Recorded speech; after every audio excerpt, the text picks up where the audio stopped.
For 1.5 centuries, the Anglo-Saxon kingdom of the Wihtwara existed on the Isle of Wight. Purportedly founded in the early 6th century by the Jutish nephews of Cerdic, the first king of Wessex, the people of the island controlled their own affairs after successfully driving the original British inhabitants out. Far removed from the mighty kingdoms of Kent and Northumbria, the initial waves of Anglo-Saxon christianisation that hit them in the early 7th century failed to make its way to the Wihtwara, and they persisted as the last pagan Anglo-Saxon kingdom. Unfortunately for these people and their pagan kingdom, a brutal prince from the mainland would seize on the opportunity for conquest. These actions amounted to an ethnic cleansing of the Isle of Wight, of which the church would play an integral part. Following the death of King Cenwalh in the year 672, the kingdom of Wessex entered into a period of division, with various underkings vying for power and control.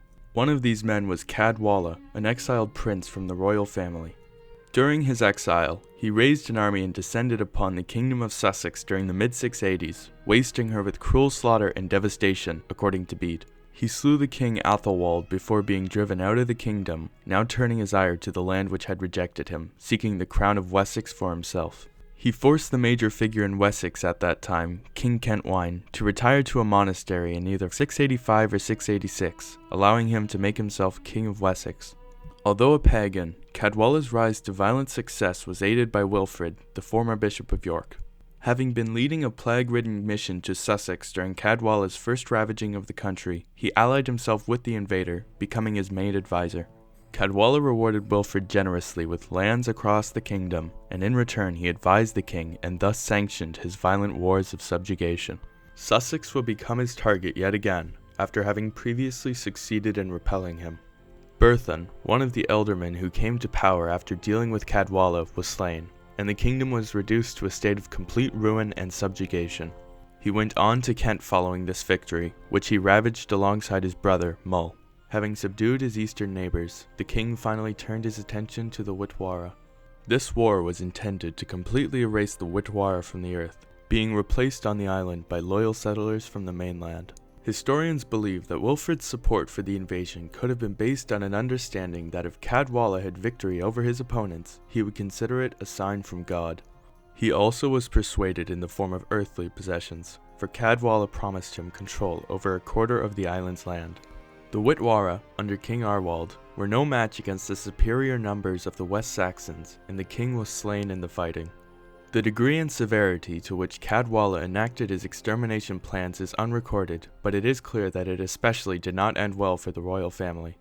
Arwald's heirs, his 2 young brothers, fled to mainland England, where they were betrayed and handed over to the victorious king. Having returned from the expedition wounded, he ordered them to be executed.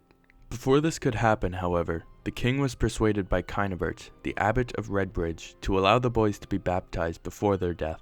Though Bede assures that the boys joyfully underwent the temporal death, it is a little hard to believe that these young boys were excited at their lives being cut short in the name of Caedwalla and Wilfrid's new conquest, from which he received the promised 300 hides of land. After the vanquishing of the Isle of Wight, Caedwalla led one more campaign of terror. He once again targeted Kent, seeking revenge after the burning of his brother Mull, who had made himself king. After this final conquest, Caedwalla abruptly abdicated the throne, in order to make good on his promises of conversion by being baptized in Rome itself. This was likely tied to the king's failing health, however, as illness took him a mere 10 days after. The ensuing power vacuum led to Wessex losing its hegemony over the eastern kingdoms, but the erasure and replacement of the Wihtwara allowed them to maintain control over the island.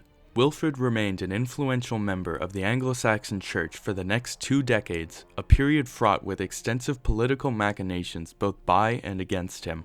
The fall of the Wihtwara marked the end of the last pagan Anglo-Saxon kingdom.